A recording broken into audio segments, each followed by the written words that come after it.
Praise the lord. హెబ్రీలకు రాసిన పత్రిక 13వ అధ్యాయము 4వ వచనము, వివాహము అన్ని విషయములలో ఘనమైనది. ఇటువంటి ఘనమైన కార్యము మీ గృహంలో జరగాలని ఆశపడుతున్నారా? మీ ఇంటికి రాబోయే సరి అయిన అల్లుడి కోసం, చక్కని కోడల కోసం ఎదురు చూస్తున్నారా? మీకు సహాయం అందించడానికి ఇజ్రాయేల్ మినిస్ట్రీస్ మీ ముందుకొచ్చింది కనుక ఇంకెందుకు ఆలస్యం? స్క్రీన్ మీద కనబడుతున్న నెంబర్కి ఇప్పుడే కాంటాక్ట్ అయ్యి మీ డీటెయిల్స్ మాకు అందించినట్లయితే తప్పనిసరిగా మీకు కావలసిన రీతిగా మీకు సహాయం మేము అందించగలము. ఎటువంటి రిజిస్ట్రేషన్ ఫీజు లేకుండా దేవుని కార్యము జరిగించుటకై ముందుకొచ్చిన ఇజ్రాయేల్ మినిస్ట్రీస్ ని ఎల్లప్పుడూ సహకరిస్తారని కోరుతూ మీ Israel ministries. Praise the lord. దేవునికి స్తోత్రం. హల్లెలూయా. అందరికీ మరణాత అండి. మరి ఇజ్రాయెల్ మినిస్ట్రీస్ అనే కార్యక్రమాన్ని వీక్షిస్తున్న మీ అందరికీ మా హృదయపూర్వకమైన వందన మరణాతలు. అందరికీ మరణాత. అందరు బాగున్నారు కదండి. మరి ఎంతగానో మా ఈ యొక్క వాక్యాలు వింటూ బలపడుతూ ఎంతగానో ప్రోత్సహిస్తున్న మీ అందరికీ కూడా మా ప్రత్యేకమైన వందనాలండి. మీ బట్టి మేము దేవుని ఎంతగానో స్తుతిస్తూ ఉన్నాము.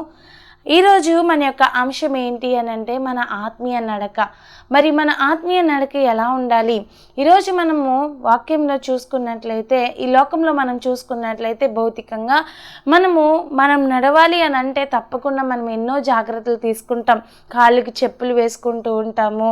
ఏ దెబ్బలు తగలకుండా, చెడు మార్గమును మనం వెళ్లకుండా, మరి ఏదైనా రూట్ బాలేని చోటకు మనం వెళ్లకుండా చాలా సరైన త్రోవలో వెళ్తూ చెప్పులు వేసుకుంటూ, మరి ఏది కూడా మన కాళ్ళకి గుచ్చుకోకుండా చాలా జాగ్రత్త పడుతూ ఉంటాం.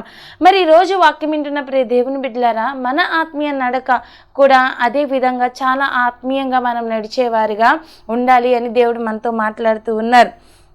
మనం చూసినట్లయితే మరి అదేంటి, మరి మనం కూడా ఏంటంటే మన ఆత్మీయ జీవితంలో కూడా చెప్పులు అనేది వేసుకోవాలి. మరి ఏం చెప్పులు, ఎలాంటి మరి ఆధ్యాత్మికంగా మనం ఎలాంటి జాగ్రత్తలు తీసుకోవాలి, మన భౌతికంగా మనం నడిచే నడకల్లో ఎలాగైతే తీసుకుంటున్నామో అట్రీతిగానే మనం అందరం కూడా జాగ్రత్త పడేవారిగా ఉండాలి. మనం చూసినట్లయితే అదేంటి అలా చెప్తున్నారని మీరు అనుకోవచ్చు. కానీ మోషే గారిని చూసినట్లయితే మోషే గారు ఆ యొక్క హోరేబు పర్వతం మీదకు వెళ్తున్నప్పుడు దేవుడు చెప్తూ ఉన్నాడు ఏమనంటే, మోషే మోషే నీ పాదానికి ఉన్నటువంటి చెప్పులను నువ్వు బయట విడిచిపెట్టిరా. ఎందుకు దేవుడు విడిచిపెట్టమన్నాడండి అంటే, పరిశుద్ధ స్థలంకు వస్తున్నటువంటి ఈ యొక్క మోషే గారు ఆ యొక్క చెప్పులు ఎక్కడివి అంటే ఐగుప్తు నుండి వచ్చినవి. నీ ఐగుప్తు నుండి వచ్చిన విద్యలు కానీ, నీకున్నటువంటి ఏది కూడా నువ్వు అక్కడ నేర్చినటువంటి విద్యలు అవ్వచ్చు, నువ్వు అక్కడ ఉన్నటువంటి నీకు ధనం అవ్వచ్చు, నీకు అక్కడ ఉన్నటువంటి అన్నీ ఏం చేయాలి? బయట విడిచిపెట్టి ఆ జ్ఞానమున సకల విద్యలను నువ్వన్నీ విడిచిపెట్టి ఎక్కడికి రావాలంట? దేవుని సన్నిధికి రావాలి అని. మరి మనం చూసినట్లయితే ఒట్టి పాదములతో దేవుడు రమ్మన్నాడు. ఎందుకంటే అతను అబ్రహాము సంతతి వాడిగా, మరి ఏమి లేని వాడిగా, ఆ యొక్క అహంకారం అవ్వచ్చు, అక్కడ సంపాదించిన ప్రతి దాన్ని విడిచిపెట్టి ఆ దేవుడు మోషే గారిని రమ్మన్నట్లుగా మనం చూస్తూ ఉన్నాం. మరి ఈరోజు మనకు కూడా పాదరక్షకులు ఉండాలి. ఏముండాలి అని అంటే, మనము ఈ యొక్క లోక సంబంధించినవి కాదు, కానీ ఆత్మీయ నడక నడవలసిన మనమందరం కూడా ఒక విశ్వాసంతో కలిగి, ఒక సువార్త చేసే పాదములు మనం అందరం కూడా కలిగి ఉండాలని దేవుడు మాటలు మనకు సెలవిస్తూ ఉన్నాయి. అయితే ఈరోజు ఆత్మీయంగా మనం ఎలాంటి నడత నడవాలి, ఏ విధంగా మనం నడుచుకోవాలి అని దేవుడు మనతో మాట్లాడుతూ ఉన్నారు అని అంటే, దేవునికి స్తోత్రం. హల్లెలూయా. మరి మనం చూసినట్లయితే మొట్టమొదటిగా క్రీస్తులో నడుచుకోవాలి. అంటే వాక్ ఇన్ క్రైస్ట్ అంటే మనమందరం కూడా దేవునిలో నడిచేవారిగా ఉండాలి. ఈ లోకంతో నడిచేవారు, ఈ లోకంతో స్నేహం చేసేవాళ్ళు చాలామంది మనకు కనిపిస్తూ ఉన్నారు. కానీ ప్రియ దేవుని బిడ్డలారా, దేవుని వాక్యం సెలవిస్తుంది మనం దేవునితో నడిచే అనుభవంలో మనం ఉండాలి. మరి బైబిల్లో చాలామంది భక్తులండి హానోకు దేవునితో నడిచినట్లుగా మనం చూస్తూ ఉన్నాం.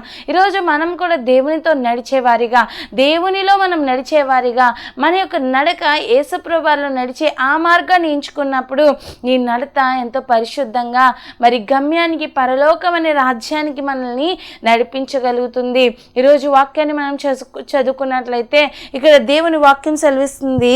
కొలసీలకు రాసిన పత్రిక 2వ అధ్యాయము 2వ అధ్యాయము 6-7 వచనాల్లో దేవుని వాక్యం ఈ విధంగా రాయబడి ఉంది.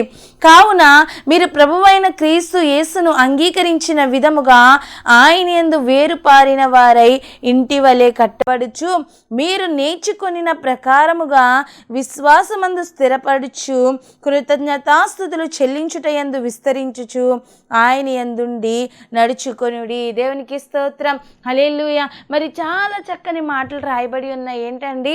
మనమంట మీరు ప్రభువైన క్రీస్తు యేసును అంగీకరించిన విధముగా ఆయన యందు ఎలా ఉండాలి? మొట్టమొదటిగా వేరుపారిన వారై ఉండి, అలాగే రెండవదిగా ఇంటి వలె కట్టబడుచు, అలాగే మీరు నేర్చుకున్న ప్రకారమందు విశ్వాసమందు మనం ఏం చేయాలంట?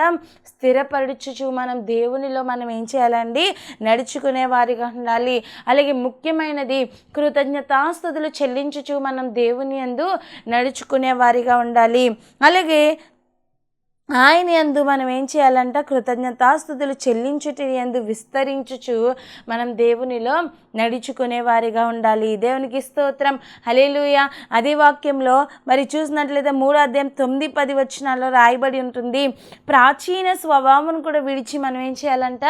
దేవునిలో నడవాలి. దేవునిలో నడవడం అంటే ఏంటి? మన గత జీవితాన్ని విడిచిపెట్టి, మన పాపపు జీవితాన్ని విడిచిపెట్టి నూతన మార్గం ఎంచుకుంటూ ఆయన త్రోవలందు నడుచు వారందరూ కూడా ధన్యులు. దేవునికి స్తోత్రం, హల్లెలూయా. దేవుని వాక్యం అదే కదండి రాయబడి ఉంది. నువ్వు దుష్టుల ఆలోచన చెప్పున నడవద్దు, పాపుల మార్గం నిలవద్దు, అపహాసులు కూర్చుండే చోట నువ్వు కూర్చుండొద్దు. యెహోవా ధర్మశాస్త్రం అంటే దేవుని యందు మనం నడుచుకోవాలి. ఆయన వాక్యంను ధ్యానించుచు దివారాత్రమున ఆయన ధ్యానించువాడు ధన్యుడు. అలా మనం దేవునిలో నడుచుకున్నప్పుడు, నీ యొక్క నడక దేవునిలో వెళ్ళినప్పుడు, నీ యొక్క మార్గం యేసయ్య మార్గం ఎంచుకున్నప్పుడు, అప్పుడు నీవు నీటి కాలువలు ఎవరైనా నాటబడినదై ఆకువాడక తన కాలమందు ఫలమిచ్చే చెట్టు వలె ఉంటుంది అని దేవుని వాక్యం సెలవిస్తుంది. ప్రియ దేవుని బిడ్డలారా, వాక్యం వింటున్న మీరు, మనము అందరం కూడా ఏం చేయాలంటే దేవునిలో చక్కగా అంటుకట్టబడిన వారిగా మనం అందరం కూడా జీవించాలి అని దేవుని వాక్యం సెలవిస్తుంది. నీ నడక ఇప్పటిదాకా లోకంలో నువ్వు నడిచావేమో, ఈరోజు దేవుడు మాట్లాడుతున్నాడేమనంటే, నీవు దేవునిలో నడిచినప్పుడు నూరంతలుగా ఫలం పొందుకోగలుగుతావు. యేసయ్య మార్గము ఇరుకు మార్గమే, కానీ మరి వెళ్ళే కలుది కూడా మరి ఏమవుతుందంట? ఆ గమ్యము ఎంతో అద్భుతమైనది, ఎంతో ఆశ్చర్యకరమైనది. అక్కడ ఏడుపు ఉండదు, దుఃఖం ఉండదు, బాధలు ఉండవు, ఆకలి ఉండదు, దప్పికలు ఉండవు. ఆ బంగారు పట్టణంలోకి, ఆ యొక్క ఉన్నతమైన రాజ్యంలోనికి మనం వెళ్ళగలుగుతాము. ఎప్పుడు వెళ్ళగలుగుతామంటే, నీవు యేసయ్య మార్గాన్ని ఎంచుకున్నప్పుడు, వాక్ ఇన్ క్రైస్ట్, క్రీస్తులో నువ్వు నడిచినప్పుడు దేవునిలో గొప్ప అద్భుతాన్ని, ఆశ్చర్యాన్ని మనం చూడగలుగుతాం. గొప్ప దీవెని మనం చూడగలుగుతాం. ఉన్నతమైన రాజ్యాన్ని మనము స్వతంత్రించుకోగలుగుతాం. ప్రియ వాక్యం వింటున్న దేవుని బిడ్డలారా, మరి ఈరోజు దేవుడు చెప్తున్నట్టుగా విగ్రహారాధన, ధనాపేక్షను, అలాగే ప్రాచీన స్వభావం విడిచిపెట్టి మరి నూతన స్వభావం ధరించుకుని దేవుల్లో నువ్వు నడవాలి. అలాగే వేరు పారిన వారై, మరి ఇక్కడ రాయబడి ఉంది ఏమనంటే, వేరు పారిన వారై ఇంటి వలె కట్టబడచ్చు. దేవునిలో మనం నానాటికి ఇంకా మన ఆత్మీయ జీవితాన్ని బలపరుచుకుంటూ దేవునిలో అంటుకట్టబడినప్పుడు మనం ఏమవుతామండి? మనం దేవునిలో నడిచినప్పుడు నిజమైన రాజ్యంలో మనం అందరం కూడా ఉండగలుగుతాము. దేవునికి స్తోత్రం, హల్లెలూయా. అలాగే రెండవదిగా మనం చూసినట్లయితే మన ఆత్మీయ నడక ఎలా ఉండాలి అని దేవుని వాక్యం సెలవిస్తుందంటే, నువ్వు ఎందులో నడుచుకోవాలి అంటే, ముందుగా క్రీస్తులో నువ్వు నడవాలి. రెండవదిగా ఆత్మలో నడుచుకోవాలి. వాక్ ఇన్ స్పిరిట్ అంటే దేవుని ఆత్మ కలిగి మనం జీవించాలి. ఆత్మలో మనం నడుచుకునే వారిగా ఉండాలి. మరి గలతీయులకు రాసిన పత్రిక 5వ అధ్యాయము, గలతీయులకు రాసిన పత్రిక 5వ అధ్యాయం 16వ వచనంలో, నేను చెప్పునది ఏమనగా ఆత్మానుసారముగా నడుచుకునుడి, అప్పుడు మీరు శరీరేచ్ఛను నెరవేర్చరు. మరి శరీరేచ్ఛలను మనం ఎప్పుడు నెరవేర్చమంటే, మనం అందరం కూడా ఆత్మతో నింపబడి ఆత్మలో నడుచుకున్నప్పుడు, దేవుని ఆత్మ ప్రకారం మన జీవితం వెళ్ళినప్పుడు శరీరాశలు ఎంత మాత్రం కూడా మనలో ఎంత మాత్రం ఉండవు. ప్రియ వాక్యం వింటున్న దేవుని బిడ్డలారా, సంసోను గారండి దేవుని ఆత్మతో నింపబడిన వాడై ఉన్నారు. కానీ ఎప్పుడైతే ఢిల్లీలో యొక్క మోహంలో పడిపోయాడో, ఆ పాప పాపంలో పడిపోయాడో, దేవుని ఆత్మను విడిచిపోయాడో, అప్పుడు ఏమైపోయాడంటండి, తన 2 కళ్ళను పోగొట్టుకుని భయంకరమైనటువంటి పాపంలో పడిపోయి భయంకరమైనటువంటి ఆ యొక్క ఇబ్బందులకు గురవలసిన పరిస్థితి వచ్చింది. మరి సంసోన్ అంటే చాలా బలవంతుడు, సంసోన్ అంటే చాలా గొప్ప వీరుడు, మరి 1000 మంది ఫిలిష్తీయుల్ని చంపాడు, అనేకమైనటువంటి సాహసాలు చేసినటువంటి గొప్ప వీరుడు. అయినప్పటికీ కూడా ఈ చివరి దశలోకి వచ్చినప్పటికీ ఎలా ఉన్నాడంటే, ఎప్పుడైతే దేవుని ఆత్మ అతను విడిచి వెళ్ళిపోయిందో, దేవుని ఆత్మలో నడుచుకొని నా వ్యక్తి ఎప్పుడైతే దేవుని ఆత్మలో నడవడం మానేశాడో, అప్పుడు ఏమైందంటే అండి, 2 కళ్ళను పోగొట్టుకుని తెరుగులు విసురువాడయ్యాడని దేవుని వాక్యం సెలవిస్తుంది. అంత భయంకరమైనటువంటి పాపంలోకి, అంత బానిసత్వంలోకి ఈ యొక్క సంసోన్ గారు వెళ్ళిపోయినట్లుగా మనం చూస్తున్నాం. ప్రియ దేవుని బిడ్డలారా, మరి ఆత్మలో మనం నడుచుకున్నప్పుడు, మన ఆత్మీయ జీవితాన్ని ఇంకా బలపరుచుకున్నప్పుడు గొప్ప ఆశీర్వాదాన్ని మనము చూడగలుగుతామని దేవుని వాక్యం సెలవిస్తుంది. మరి యేసు ప్రభువుని కూడా అపవాది ఏం చేశాడండి, మరి ఎన్నో మాటలు మాట్లాడి ఇబ్బంది పెట్టి ఏం చేద్దాం అనుకున్నాడండి, మరి యేసు ప్రభువారి మీద జయం పొందుకుంటాం అనుకున్నాడు. కానీ యేసయ్య ఛాన్స్ ఎప్పుడు కూడా మరి అపవాదికి ఇవ్వలేదు. అపవాదిపై దేవుడే ఏం చేశాడండి, జయం పొందుకున్నాడు. మరి అపవాది ఎన్నో విధంగా ఈ రాయిని రొట్టెగా మార్చగలవా అని ఎన్నో విధాలుగా ఎన్నో మాటలు కండిషన్లు పెట్టినప్పటికీ దేవుడు మాత్రం ఏం చేశాడండి, ప్రతిదానికి కూడా వాక్యం ద్వారానే, దేవుని ఆత్మ ద్వారానే మాట్లాడుతూ సాతానుపై విజయాన్ని పొందినట్లుగా మనం చూస్తూ ఉన్నాము. దేవునికి స్తోత్రం, హల్లెలూయా. దేవుని వాక్యం రాయబడి ఉందండి, ఎవడైనా క్రీస్తు ఆత్మ లేనివారైతే వాడు దేవుని వాడు ఎంత మాత్రము కాదు అని దేవుని వాక్యం సెలవిస్తుంది. మనం దేవుని ఆత్మ కలిగి ఉన్నప్పుడు మనం అందరం యేసేవారం అవుతాము. అందుకే మనం ఏం అడగాలంటండి, దేవుని వాక్యం అదే సెలవిస్తుంది. మొదట నా రాజ్యమును, నా నీతిని మీరు వెదకండి. దేవుని ఆత్మను మనం కోరుకున్నప్పుడు అంటండి, దేవుని ఆత్మ శక్తిని మనం కోరుకున్నప్పుడు ఈ లోకంలో మనకి ఏది కావాలని వేసే మన పాదాల చెంతకి తీసుకొస్తారు. ఈరోజు వాక్యం విన్న ప్రియ దేవుని బిడ్డలారా, నీలో దేవుని ఆత్మ లేదేమో, దేవుని ఆత్మలో నువ్వు నడుచుకోలేకపోతున్నావేమో, ఆయన పూర్ణ ఆత్మతో, పూర్ణ శక్తితో, పూర్ణ బలముతో నువ్వు ఆరాధించలేకపోతున్నావేమో, వెదకలేకపోతున్నావేమో. ఆయన ఆత్మను కోరుకున్నప్పుడు గొప్ప అభిషేకాన్ని, గొప్ప ప్రసన్నతని కూడా నువ్వు చూడగలుగుతావు, గొప్ప దీవెను మీరు చూడగలుగుతారు. అందుకే ఈరోజు మనం ఏం అడగాలంటే, పై వాటిని దేవుడు వెదకమన్నాడు కాబట్టి, దేవా నీ ఆత్మ నాకు ఇవి ప్రభువా, నీ ఆత్మ నడిపింపు నాకు కావాలి ప్రభువా అని, నీ ఆత్మీయ వరములతో నన్ను నింపునైనా అని మనం దేవుణ్ణి అడిగేవారిగా ఉండాలి. దేవునికి స్తోత్రం, హల్లెలూయా. మరి దేవుడు వాడుకుంటేనే గొప్పగా మనం వాడబడగలుగుతామండి. దేవుని ఆత్మ ఉంటేనే మనము ఏదైనా సాధించగలుగుతాము. దేవుని సన్నిధి మనకు తోడుగా ఉండాలి. దేవుని ఆత్మను మనం కోరుకునే వారిగా ఉండాలి. ఈరోజు దేవుని ఆత్మ కాకుండా అనేక మంది దుష్టాత్మలతో, చెడు ఆత్మలతో స్నేహం చేసే వాళ్ళు కూడా ఎంతోమంది ఉన్నారండి. మరి అలా కాకుండా దేవాని ఆత్మను కావాలని దేవుని మనం కోరుకునే వారిగా ఉండాలి. మరి చూసినట్లయితే ఒక వ్యక్తి అండి మహాసభలకు వచ్చాడంట. ఆ సభల్లో మరి సేవకులు వాక్యం చెప్పారు, అయిపోయిన తర్వాత మరి ఆ వ్యక్తి ఇంతకీ ఎలా ఉన్నాడు అంటే, అతనికి ఎంత మాత్రం కూడా 2 కాళ్ళు లేవు, వీల్ చైర్ మీద వచ్చాడు, వాక్యం విన్నాడు. అయితే ఆ 2వ రోజు ప్రార్థన అయిపోయాక మరి ప్రార్థనలు చేయించుకుంటున్నారంటే, లైన్గా వచ్చి ప్రార్థన చేయించుకుంటున్నప్పుడు ఈ వ్యక్తి అడుగుతున్నాడంటే, ఏమనంటే, ప్రార్థన చేయండి అయ్యగారు, మరి నేను దేవుని ఆత్మ పొందుకోవాలి అని. దేవునికి స్తోత్రం, హల్లెలూయా. ఈ పాస్టర్ గారు ఇంకా అడగట్లేదంటే ఏం ప్రార్థన చేయనని ముందుగా ప్రార్థన చేద్దామని చేపెడుతున్నాడంట. ఏమని, ఇతనికి కాళ్ళు లేవు, ఏమని అడుగుతాడు? ఒకవేళ అడిగినా నాకు 2 కాళ్ళు కావాలి, నేను నడవాలి అని అడుగుతాడు. అదే కదా అడుగుతాడని చెప్పి అడగకుండా ప్రార్థన చేయబోతుంటే ఆ వ్యక్తి అంటున్నాడంట, అయ్యా నేను దేవుని ఆత్మ పొందుకోవాలని ప్రార్థన చేయండి అని చెప్పాడంట. దేవునికి స్తోత్రం, హల్లెలూయా. అదేంటి వ్యక్తి అందరూ నడవాలి అని అడుగుతారు ఆ ప్లేస్లో ఉంటే, కానీ ఈ వ్యక్తి ఏమడుగుతున్నాడంట, దేవుని ఆత్మ నేను పొందుకోవాలని అడుగుతున్నాడు. ఏంటి అని ఆశ్చర్యపోయి, యేసయ్యా ఈ వ్యక్తికి నీ ఆత్మను ధారాళంగా కుమ్మరించు ప్రవ్వా, నీ ఆత్మతో నింపినైనా మీరు అభిషేకించండి ప్రవ్వా, నీ స్వస్థత ఇవ్వి ప్రవ్వా అని సేవకులు బహుబలంగా అక్కడ దేవుని దగ్గర ప్రార్థించారంటండి. ఇంటికి వెళ్ళిపోయాడంట. 3వ రోజు కూడా వీల్ చైర్లో దేవుని సన్నిధికి వచ్చి దేవుని మాటలు వింటూ ఆ సభల్లో పాల్గొన్నాడంట.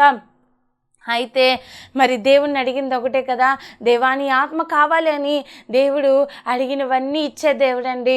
మన దేవుడు మన అవసరతలన్నీ తీర్చే దేవుడు, మన అక్కర్లన్నీ తీర్చే దేవుడు. మంచి దేవుని కలిగి ఉన్నాం మనము.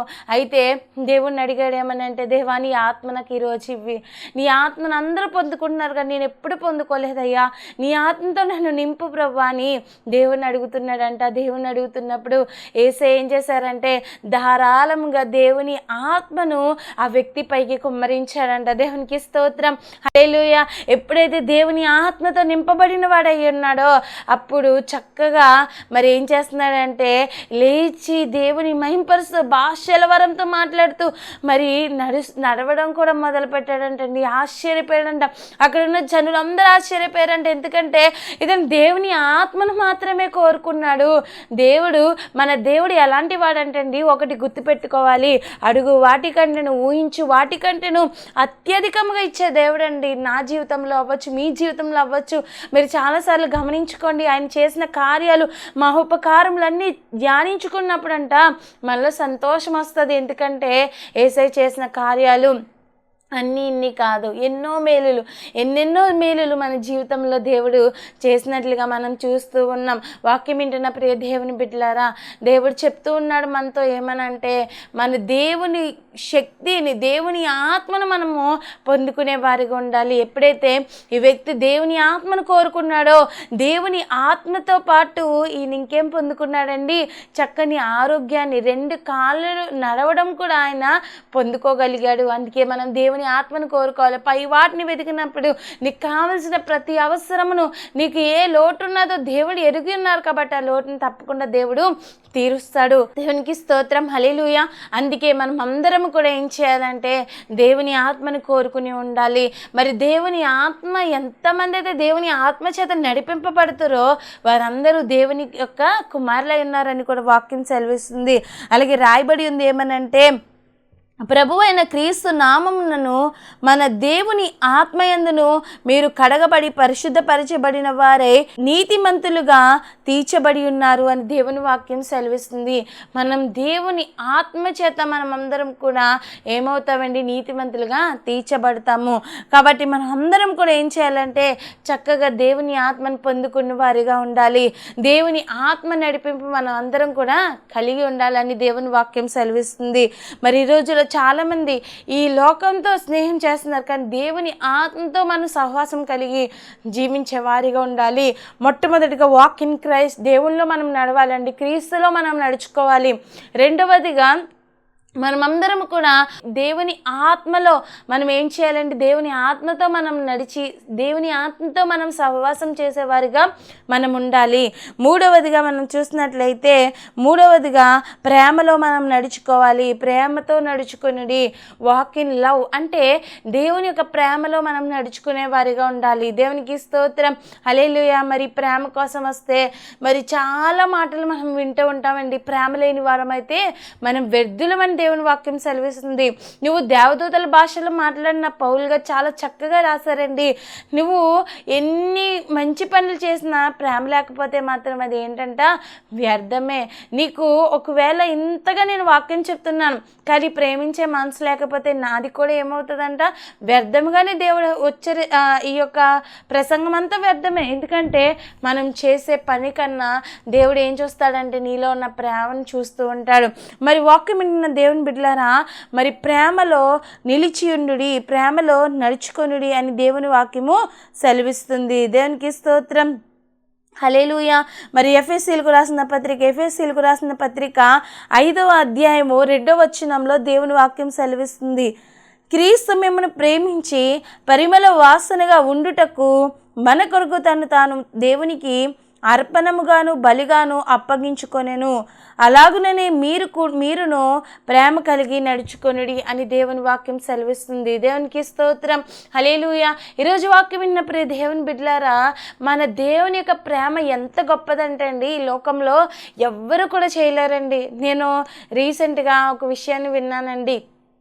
ఈ రోజుల్లో చాలా బ్యాడ్ న్యూస్ మనం వింటున్నాం. న్యూస్లో ఒకరోజు లెగిసామంటే చాలు ఎన్నో న్యూస్లు మన చెడు వార్తలు ఎన్నో మన యొక్క చెవిని పడుతూ ఉన్నాయి. వాళ్ళకి యాక్సిడెంట్లు అయినాయి, చిన్న పిల్లని చంపేశారని అనేకమైన హత్యాచారాలు కేసులు అనేకమైనవి మనం వింటూ ఉంటున్నాం కదండి. అనేకమైనటువంటి కేసులు మనం ఈ లోకంలో చూస్తున్నాం. ఫ్లైట్ ఇలా అయిపోయిందని, ఫ్లైట్లో అనేక మంది నాశనం అయిపోయారని, మరి ట్రైన్ యాక్సిడెంట్లు, ఫ్లైట్ యాక్సిడెంట్లు అనేకమైనవి మనం ఏం చేస్తున్నామండి, రోజు కూడా చూస్తూ ఉన్నాం. అనేక మంది నశించిపోతున్నారు. మరి అయితే కన్న బిడ్డని కూడా కన్న తండ్రి చంపుకునేటువంటి మరి దౌర్భాగ్య పరిస్థితుల్లోకి ఈ రోజుల్లో మనము దిగజారిపోయాము. మరి ఎలా ఉన్నాయి రోజులు అనంటే, కన్న బిడ్డలను కూడా కన్న తల్లిదండ్రులే చంపుకునేటువంటి రోజులుగా మారిపోయినాయి. తల్లి అని లేదు, భార్య అని లేదు, భర్త అని లేదు, బిడ్డలని లేదు. ఈ లోకం ఎలా నశించిపోయిందంటే, అన్నదమ్ములు అన్న చెల్లెలు అని కూడా లేకుండా పాపము విస్తరించిపోయి అనేకుల్లో ప్రేమ చల్లారిపోతుందని దేవుని వాక్యం సెలవిస్తుంది కదండి. ఇప్పుడు ఆ రోజుల్లోనే మనం ఉన్నాం, దుర్దినాల్లో ఉన్నాం, అపాయకరమైన దినాల్లో ఉన్న కడవరి దినాల్లో ఉన్నామండి. అందరూ కూడా ఏదో ఇష్టం వచ్చినట్టుగా వాళ్ళ బిహేవియర్స్ అనేవి చాలా దారుణంగా చేస్తూ ఉన్నారు.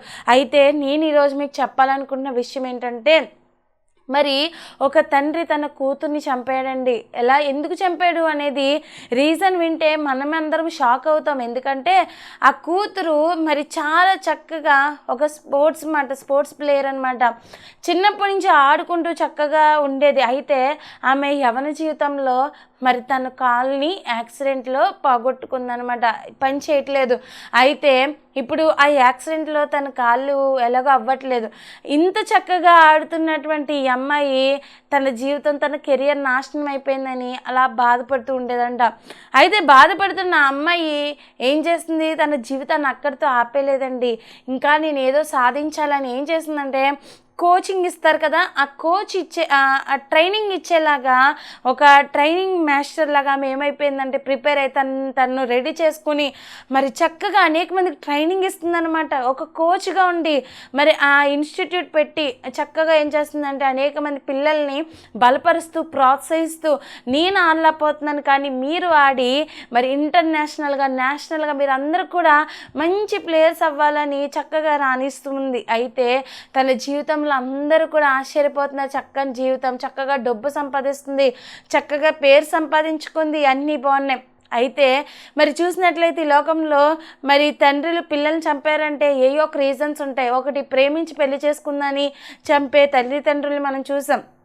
అలాగే మరి ఇలా ఏయో చెడు పనులు చేస్తుందని తండ్రి బిడ్డను చంపాడని ఏయో వార్తలు విన్నాం. కానీ ఈ తండ్రి ఏంటండి బ్యాంక్ ఎంప్లాయ్ అంట. అయితే వెళ్ళి వస్తున్న సమయంలో మరి కొంతమంది జనాలు అంటున్నారంటే ఏమనంటే, మీ అమ్మాయి ఏం చేస్తుంది, ఇలా మీ అమ్మాయి డబ్బు మీద నువ్వు ఆధారపడుతున్నావా, మీ అమ్మాయి పొట్టి నిక్కర్లు వేసుకుని ఆ పనులు చేస్తుంది మరి అని చెప్పి అందరూ కూడా అవి ఇవి అనడంతో మరి ఇంటికి వచ్చి చెప్పాడంట కూతురికి, అయినా నేను నాకు ఇష్టమైన చేస్తున్నాను డాడీ అని చెప్పి 2-3 సార్లు చెప్పి అది కంటిన్యూ చేస్తుందంట.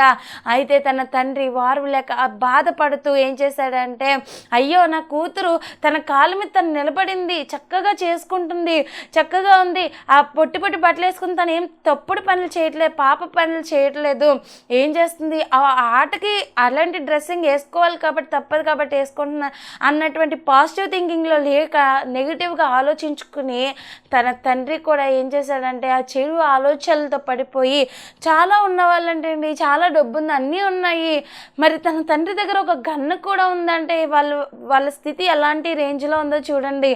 అయితే తన తల్లి పుట్టినరోజు నాడు మరి ఈ అమ్మాయి అంటండి పైకి వెళ్ళి ఏదైనా నేను స్వీట్ ప్రిపేర్ చేస్తానని కిచెన్లో ఒంటరిగా ప్రిపేర్ చేస్తున్న సమయంలో కింద వాళ్ళ తమ్ముడు అందరూ ఉన్నారంట. అయితే తన తండ్రి వచ్చి మరి ఆ అమ్మాయిని కాల్ చేయడం జరిగింది.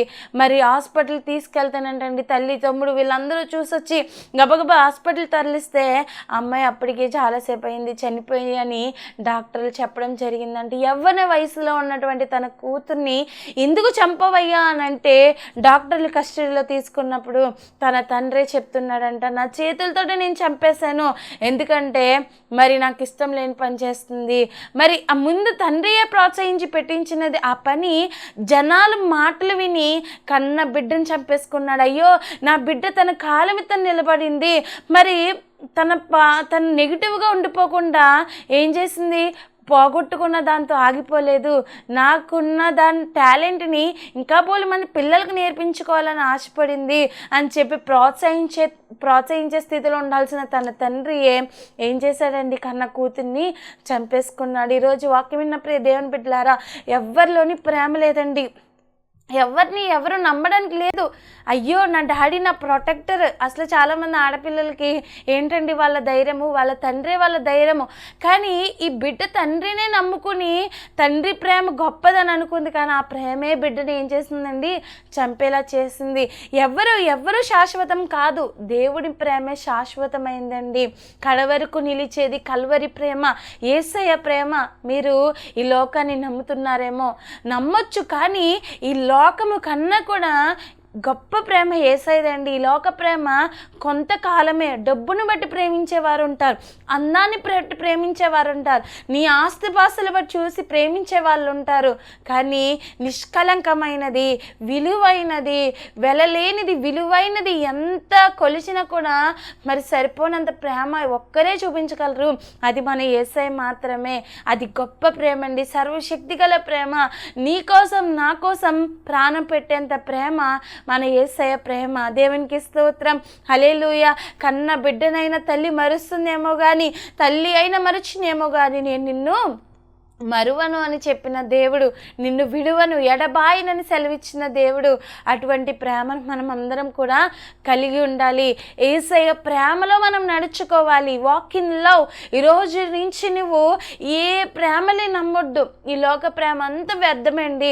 దేవుని ప్రేమ గొప్పది. ఆయన ప్రేమలో మనము నడుచుకునే వారిగా ఉండాలి. దేవుని ప్రేమ ఎంత గొప్పదంటే, నీ కోసం నా కోసం ఆయన ప్రాణాన్ని త్యాగం చేశాడు. అది మనం జ్ఞాపకం చేసుకోవాలండి. దేవునికి స్తోత్రం, హల్లెలూయా. శరణుతుడా మౌనతుడా సకల ఆశీర్వాదమునకు కారణభూతుడైన మా ప్రియ పరలోక తండ్రి, నీ నామానికి వేలాది స్తుతులు స్తోత్రాలు ప్రభా. మాతో మీరు మాట్లాడి మాటలు బట్టి నీకు స్తోత్రాలు ప్రభా. నిలబడిన నీ బిడ్డలందరినీ తండ్రి ప్రభా యేసే వాక్యం వింటున్న నీ బిడ్డలందరినీ ఆశీర్వదించండి అయ్యా. నిలబడిన నాలో నువ్వు మాట్లాడి నీ మాటలు బట్టి నీకు స్తోత్రాలు ప్రభా. మీరే మాట్లాడారని నమ్ముతున్నాం ప్రభా. యేసయ్య తండ్రి ప్రభా, నీ బిడ్డల్లో ఈ వాక్యాల ద్వారా ఆశీర్వాదకరంగా తండ్రి వాళ్ళని దీవెనకరంగా ఉంచి మహిమ పొందుకోమని అడుగుచున్నాను. వాళ్ళకున్న ప్రతి అవసరతలు తీర్చి మీరు మాత్రమే తండ్రి నీ అధిక ఐశ్వర్యం చెప్పని దీవించి మహిమ పొందుకోమని ప్రభా. తండ్రి ప్రతి బిడ్డని పేరు పేరున ఆశీర్వదించి దీవించి మహిమ పొందుకోమని నజరేయుడైన యేసు నామములో అడిగి వేడుకొనుచున్నాము పరమ తండ్రి, ఆమేన్ ఆమేన్. అందరికీ ప్రైజ్ లార్డ్ అండి. మరణాత. ఇజ్రాయెల్ మినిస్ట్రీస్ అనే ఈ కార్యక్రమాన్ని వీక్షిస్తున్న మీ అందరికీ మా హృదయపూర్వకమైన వందన మరణాతలండి. ఈ యొక్క కార్యక్రమాలు, ఈ యొక్క వర్తమానాలు మీ అందరికీ ఆశీర్వాదకరంగా ఉన్నట్లయితే మా కొరకు ప్రార్థన చేయండి. అలాగే దేవుడు మీకు ప్రేరేపిస్తే కింద కనిపిస్తున్నటువంటి నెంబర్కి ఫోన్పే ఆర్ గూగుల్ పే చేసి మీ సహకారాన్ని అందించండి. అలాగే మీలో ఎవరికైనా ఎటువంటి అనారోగ్య సమస్యలైనా, ఎటువంటి ప్రార్థన అవసరమైతే కనుక మరి నెంబర్కి ఫోన్ చేసి ప్రార్థన చేయించుకోండి. దేవుడు మిమ్మల్ని మీ కుటుంబాలను ఆశీర్వదించి ఫలభరితంగా దీవించునుగాక. Amen amen. Praise lord.